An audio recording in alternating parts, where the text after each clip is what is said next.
The church can touch the lives of everyone. That was certainly true for James B. Duke, who grew up in rural Durham and experienced firsthand the impact of a faith community.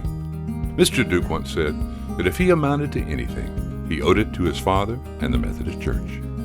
So, it isn't surprising that when he penned the Indenture of Trust in 1924, founding the Duke Endowment, Mr. Duke included rural United Methodist churches of any city, town, or hamlet, incorporated or unincorporated, having a population not in excess of 1,500 people, as one of the 4 key areas of giving. At that time, less than 3 million people lived in North Carolina, and only 84 towns had populations of more than 1,500. Most of the state's United Methodist churches were eligible for funding from the endowment. Since then, however, North Carolina's population has tripled, leaving many rural areas with populations above 1,500 and fewer small towns to speak of. Eligibility for grants from the Duke Endowment is not nearly as universal. The effects of population growth and trends toward urban centers have led private foundations, local governments, and even the U.S. Department of Agriculture to shift how they define and serve rural communities. And the Duke Endowment will now do the same.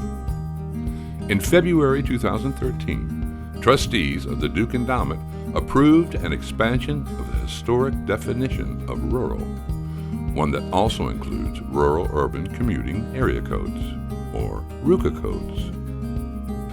So, you may be wondering, what on earth are RUCA codes?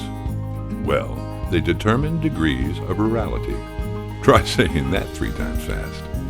By measuring what percentage of the population regularly commutes to and benefits from urban areas. Communities designated by codes 4.0 to 10.6 have a small enough portion of the population interacting with a large metropolis that they are considered rural. By aligning with RUCA definitions of rural, an additional 225 United Methodist churches in North Carolina will be eligible to participate in some pretty remarkable programs addressing leadership development, food and hunger, tutoring and literacy,